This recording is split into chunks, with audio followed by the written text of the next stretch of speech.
Portrait de Berrois, le portrait de ceux et celles qui font la vie au quotidien de la commune. Le portrait de Berrois de ce mois de juillet. Vous savez qu'on va entamer une série de portraits qui ont un trait, bien sûr, au patrimoine et à l'histoire de la commune de Berlétan. Et quoi de plus naturel que de se tourner vers l'un des conférenciers qui est régulièrement sollicité, aussi bien par l'UBTL que par la médiathèque de Berlétan. Et il va se présenter. Comment s'appelle notre conférencier? Conférencier, c'est un bien grand mot. Oui, je fais des conférences, voilà. En effet, depuis très longtemps. Voilà. C'est René Coste, je m'appelle René Coste. Voilà, pour un peu rafraîchir la mémoire pour certains de ceux qui nous regardent et qui nous écoutent. Alors René, on est là parce que on va parler. Il y a quelque temps, tu as eu l'obligeance de relater des faits qui ont marqué l'histoire de Berlétan à travers le journal de la ville de Berlétan, à travers le magazine de la ville. Et là, on va justement revenir sur ce travail de mémoire qui a été fait parce que il faut dire qu'à Berlétan, là, dans quelques semaines, on fêtera la libération de la ville, commémoration traditionnelle. On fête le 14 juillet. On y est d'ailleurs dans quelques jours. On a fêté aussi l'appel du 18 juin, sans oublier, il va de soi, le 8 mai avec des traditionnelles commémorations. La résistance, ça a existé à Berlétan et tu as pu le relater. Oui. Alors, la résistance à Berlétan, ça n'a pas été la résistance qu'il y a eu comme dans le Vercors ou quoi. Tout à fait. Bon. Maintenant, il y a eu beaucoup de choses qui ont été faites et comme partout ailleurs, ben le premier principe de la résistance, c'est la discrétion. Ah, tout à fait.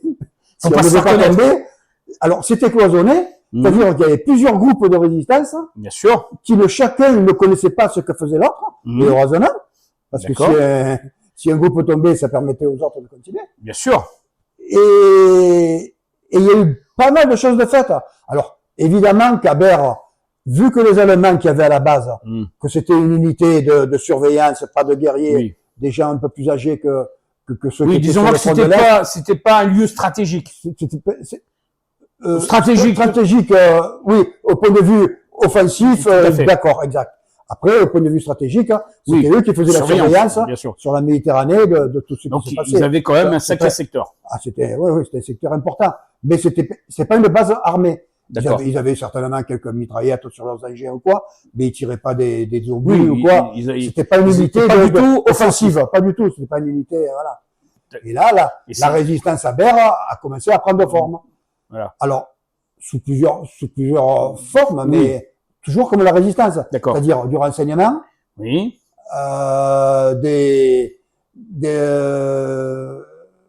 Beaucoup d'informations. Oui. Et puis après, il est arrivé le moment de la libération.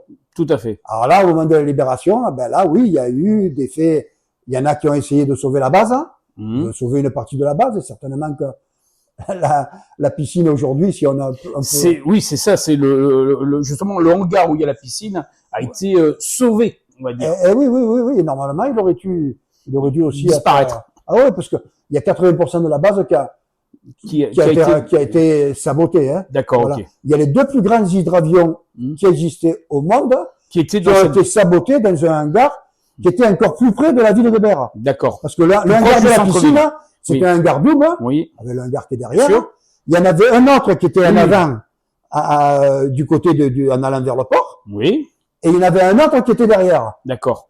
Celui qui était du côté du port, il y avait les deux plus grands hydravions du monde. Et eux ont disparu. Ceux-là, ben, ils étaient pas réparables. Le bâtiment avait été suffisamment endommagé pour ne pas prendre le risque de le réparer. Il fallait le détruire. Et il y avait un troisième hangar où ils ont détruit 28 LATECOR, des engins, des hydravions. Il y a des photos de ces engins-là. Et le hangar, ils l'ont gardé jusque dans les années 95, puis après, il a été décimé. Oui, mais on s'en souvient, tout à fait. On se souvient de la base aéronavale, avec nos amis CRS qui étaient à côté. Donc, tout ça a été zone militaire. Il a fallu un temps pour pouvoir le récupérer et qui, désormais, il y a la belle piscine, il y a la promenade. Désormais, il y a aussi la plage de Berre. Ça, c'est un problème qui existait déjà à l'époque. Oui. Mais ce qui est de marrant, c'est que, bon, moi, j'ai plus de 70 ans maintenant. J'ai discuté, c'est gentil. J'ai discuté avec des jeunes qui ont 40 ans, voilà, mais ils ne savent même pas qu'il y avait une base aéronavale à Berre. Alors que pourtant, c'était mais Berre-l'Étang était une des 5 villes de France, hein, les plus importantes au niveau de l'aviation. Bien sûr. Puisque avant la Deuxième Guerre mondiale, il y a eu c'était que les hydravions. Tout à fait. Il y avait pas, il y avait Henri très peu. Fabre. Pour citer, voilà. C'était Henri Fabre. Pour ceux qui ne savent pas qui était Henri Fabre. On en a parlé longtemps. Oui, très bien sûr, bien sûr. Non, mais beaucoup de gens ne savent pas qu'Henri Fabre a été le premier à s'envoler avec l'hydravion à partir de Berlétan. Et ça, c'est important de le signaler. Je reviendrai sur ces faits, en tout cas, de guerre. Là, on a une stèle qui prône sur la place Joffre, qui est une stèle de la résistance. Et donc, il y a des familles. Hein, on se souvient que Albert Samson, que tout le monde connaît sous le biais du port, mais c'était un résistant de Berlétan. Ah oui, c'est certainement le plus remarquable, parce que lui, il a été il était victime des Allemands. Il a été torturé, exécuté. Et puis il a été exécuté à Lyon. Il a été torturé à Marseille, exécuté à Lyon. Voilà. Quoi. On a eu aussi pas mal de choses qui nous avaient été dites à l'époque, et je pense que tu t'en souviens, quand nous avions reçu Lucie et Raymond Aubrac, bien avant qu'on donne le nom à cette esplanade, ils nous ont fait l'honneur de venir à Berlétan pour venir rencontrer la jeunesse berroise. Et tout ça, c'est un pan de l'histoire de la ville. Eh oui, bien sûr. Oui, et qui est en relation avec un autre sujet où là, tu t'investis énormément, l'étang de Berre. Faut me le dire. Oui, c'est gentil. Oui, je me suis beaucoup investi dans l'étang de Berre, à la demande de Dominique Jouve. Tout à fait. Et de sa maman. Oui, mais on les embrasse tous les deux. On les embrasse, bien sûr. Bien sûr. Alors, avec mon épouse, on était là-dedans. Dominique. Il y avait parce qu'il faut pas l'oublier. Oui, parce que moi, on parle beaucoup de moi, mais. Mais c'est un duo qui œuvre énormément. C'est bien de le rappeler. Et juste. Donc l'étang de Berre, ben, quand même, nous, quand on habitait à Berre, on avait, c'était marrant, on avait 2 cités interdites. On avait la Chelle, avec son mur en béton, et de l'autre côté de la route, il y avait le même mur en béton qui cloisonnait la base. Tout à fait. Et jusqu'à la piscine, tout ça, tout était cloisonné. Tout était inaccessible. À l'extérieur même de cette enceinte cloisonnée, il y avait des blocos. Tout à fait. Qui avaient été construits par les Allemands. Bien sûr. On appelait ça la brousse. Oui. On partait parce que c'était une jungle, hein. C'est une savane, une jungle, hein. Tout à fait. Et donc, on s'amusait, on passait là. C'était vraiment très intéressant pour nous. Et c'était anecdotique. Et donc, ces 2 cités interdites, hein, nous permettaient pas d'atteindre la mer là. Bien sûr. Ça fait qu'on allait au Grand Port. Bien sûr. On allait à Champigny. Tout à fait. Et nous, on a appris à nager dans l'étang. On a commencé à se mettre dans l'étang, mais à l'âge de 2 ans. Voilà, on savait juste marcher. Ça faisait partie de la vie berroise quotidienne. Il y avait les pêcheurs, il y avait ceux qui faisaient les esques, il y avait la plage. Bien sûr. Il y a des photos de la plage du Grand Port. Moi, je me souviens encore de la plage du Grand Port, hein, c'est pour dire. Mais c'était serviette contre serviette. Bien sûr. Un peu comme quand on... Et on avait derrière les unités de... Et on avait, un peu comme à Fosse. Et oui, c'est ça. Et ça marquait l'histoire des Berrois. Mais là, je reviens aussi sur autre chose. On sait que tu t'es beaucoup investi ces derniers temps. Donc, justement, je reviens sur ces conférences que tu as permis aux Berrois et autres personnes de découvrir, des expositions, des rencontres également à la médiathèque, parce que tu as beaucoup œuvré avec la médiathèque. Et on revient toujours sur cette histoire, qui est l'histoire de Berlétan. Et là, tu l'as retranscrit, l'histoire de Berlétan et de l'étang de Berre, à travers, j'allais dire, l'histoire complète. On est parti de l'Antiquité jusqu'à aujourd'hui. Et ça a été un travail très important pour toi. Oui, alors ça a été un grand plaisir d'abord. Oui, je sais. Parce que tu l'as fait en 2 phases, hein, me semble-t-il. Ouais, même plusieurs phases. Phases. Parce que tu te rappelles, et c'est bien, puisqu'on en avait parlé à la radio, bien sûr, de l'histoire de l'Antiquité. Des premiers hommes qui étaient là. Oui, déjà des premiers hommes. Et qui ont rencontré des animaux extraordinaires. Les rhinocéros laineux, ici, sur les aurochs, bien sûr, les mammouths. On parle de canicule, et l'hydrontin. Tout à fait. L'hydrontin avec une tête d'âne et un corps de zèbre. Tout à fait. Donc, c'est une particularité. C'était quand même extraordinaire. Donc ça m'a passionné. Et puis après, Alors, comme je ne suis un expert à rien, mais je suis un connaisseur tout à en fait. beaucoup de choses. Tu te renseignes. Je suis passionné en géologie aussi. Bien sûr, Voilà. oui, bien sûr. Et là, même, j'ai raconté l'histoire géologique de l'étang de Berre. Tout à fait. J'ai fait des conférences, mais pas qu'à Berre. Pour expliquer Voilà. ce qu'était la mer de Berre. Pour expliquer ce que c'était, où se sont formées les roches qui maintenant entourent l'étang de Berre. Bien sûr. Ça, ça a commencé il y a 200 millions d'années. Oui, l'étang de Berre n'existait pas. Hein. Tout à fait. On n'était pas Donc, encore à ce voilà. stade-là. Après, je raconte l'histoire pourquoi elles ont cette couleur, pourquoi il y a des endroits comme les falaises de Vitrolles où il y a des talus et puis il y a des falaises. Tout à fait. Voilà, alors j'explique pourquoi c'est comme ça. J'explique pourquoi, au moment où il y avait les talus, c'est là où il y avait le plus de dinosaures. Et oui, c'est pour Voilà, ça qu'on a retrouvé rigolo, donc beaucoup je parle aussi des fossiles. dinosaures, où il y avait des dinosaures volants de 7 mètres de diamètre. Oui, c'est assez impressionnant. Sur les verres aujourd'hui. Mais quand on apprend ça, après, alors, moi je ne suis pas un chercheur, mais je profite de ce du que travail des archéologues, voilà. Tout ça. La documentation, c'est un oui, bien sûr. Et en tout cas, une passion que tu vas relancer, je pense, dans les mois, dans les années à venir, parce que tu as envie encore de partager. Parce que le partage est important pour toi. Oui, le partage est important, mais surtout parce qu'on me demande. Hein. Oui, mais c'est normal. Voilà. En plus, Voilà. Moi,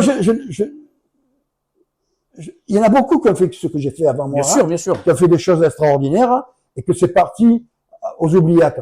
Bon, maintenant, il y a Internet, il y a... Oui, mais il faut savoir accompagner l'histoire d'une manière qui peut être comprise par tout un chacun. Et ça a été ton rôle pendant de nombreuses années, et tu continues parce que c'est ta passion. Je ne mettrai pas aussi que tu aimes bien aussi écrire et que tu avais fait un ouvrage, et cet ouvrage est important. On peut le retrouver encore.